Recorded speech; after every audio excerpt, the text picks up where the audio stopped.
On va tout de suite passer à Info Intox.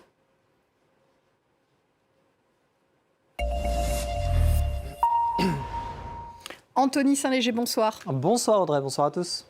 Ça y est, le mondial au Qatar a commencé. Une Coupe du Monde, on le sait, synonyme de polémique, on en a parlé. C'est l'occasion aussi de véhiculer des fantasmes et des rumeurs. Effectivement, et dès le premier jour, dès hier, donc le premier jour de la compétition, des publications en français, en anglais ou encore en arabe ont affirmé que des personnes étaient venues expressément au Qatar pendant la Coupe du Monde pour se convertir à l'islam. Elles étayent leurs propos au moyen de cette vidéo où l'on voit 4 hommes et on entend surtout 4 hommes réciter ces paroles. J'atteste qu'il n'y a pas de divinité excepté Allah.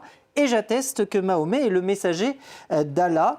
On voit ici 2 personnes et notamment cette personne ici qui va nous intéresser plus tard. Je vous expliquerai pourquoi. Alors cette phrase qui a été prononcée correspond en fait à celle que doit prononcer quiconque qui souhaite embrasser finalement la foi musulmane. Et selon plusieurs comptes qu'il a partagés, eh bien cette scène a eu lieu au Qatar, donc pendant la Coupe du Monde. Et l'homme que j'ai entouré sur la vidéo serait Zakir Naik, c'est-à-dire un prédicateur indien controversé sur lequel on va revenir un petit peu plus tard pour ce qui est de sa personnalité. Alors ces images, elles sont authentiques, mais elles n'ont rien à voir avec la Coupe du Monde. Effectivement, et pour cause, lorsque l'on recherche ces mots sur Google, Qatar, Islam, Zakir Naik, et plus précisément sur l'onglet vidéo de Google, en le restreignant à cette date, donc avant le 31 octobre 2022, eh bien, on retrouve une vidéo publiée, vous le voyez, en mai 2016, dans laquelle on retrouve en fait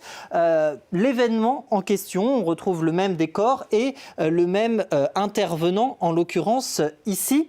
Le titre de la vidéo, est-ce que Dieu existe par Zakir Naik à Doha au Qatar, et toujours, vous le voyez, de 2016. Donc cette même conférence, elle est documentée dans une autre vidéo que l'on voit ici, qui date elle aussi de 2016. Et dans cette vidéo, on va retrouver la séquence partagée tout à l'heure avec les 2 hommes en question, dont l'homme présenté comme étant Zakir Naik, et les 4 personnes récitant les mêmes paroles, puisque dans cette vidéo, il y a les mêmes paroles que tout à l'heure. En recherchant davantage, et en tapant par exemple sur Facebook le nom de la conférence et le nom de Zakir Naik, on retombe sur cette publication de mai 2016 où le prédicateur en question fait la publicité de cet événement, un Qatar Tour, dit-il.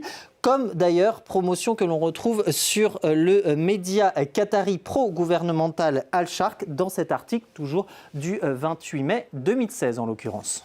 Et qui est ce Zakir Naik ? Eh bien, Zakir Naik, c'est lui, cet homme que l'on voit sur la photo, un Indien, médecin de formation, qui a créé la Fondation pour la recherche islamique. Il a créé aussi, fondé Peace TV, une chaîne de télévision qui a environ 200 millions de téléspectateurs et qui est interdite en Inde, au Pakistan, au Royaume-Uni ou encore au Canada, parce que contrairement à ce que pourrait laisser penser son nom, elle véhicule des contenus incitant au terrorisme et à la haine.